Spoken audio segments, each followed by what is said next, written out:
Hi everyone, welcome back to part 2 of how to make a smudge bundle.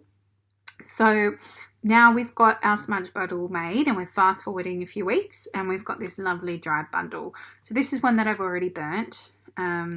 So you want to use a bowl, a metal one preferably. This one I just got from Tree of Life. Or you could use a shell or a ceramic bowl, anything that kind of is going to take the heat. And what you can also do is put some sand or some dirt in the bottom. And the reason that is really important is because then you can put your eucalyptus bundle or your smudge bundle out by using the sand and the dirt. The reason we don't use water is because I almost feel it distorts the energy and the intention put in there, and it's not going to work as well and light as well when you try and redo it. So if you can just find some sand or dirt just from outside, you pop that in the bowl.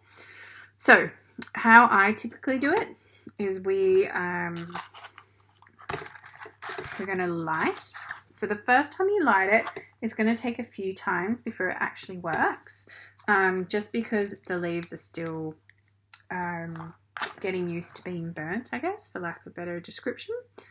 So we're going to light it, and we know when it's lit enough when you take the match away and you can see that it's smoking on its own. Okay. All right. Mine's super smoky now, so you can see it. So what we then do once we've got it smoking is we want to make sure we have a good intention attached to it.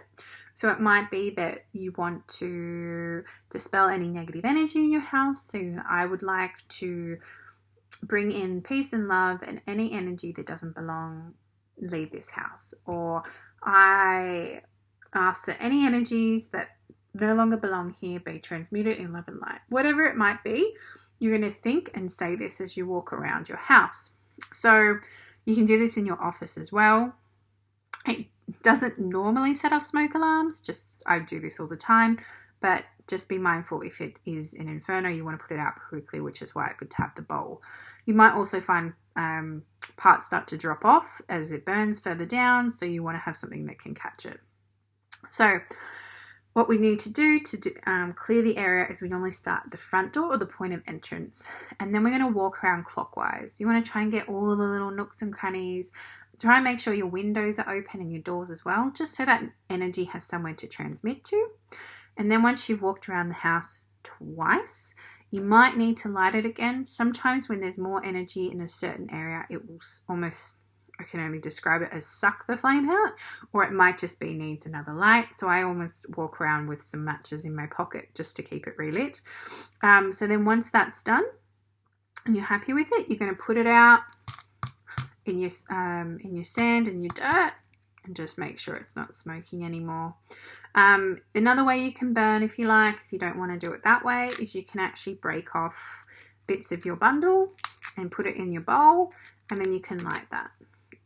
To do that, you're going to need something to smoke the flames around. So you might use some feathers, or you can use your hand, but it's just another way that you can have that smoke going through to clear that energy in the house. Okay, so thank you for joining me today. I hope you all have fun making your smudge bundles. And like I said, don't be afraid to have fun and experiment and put different flowers in.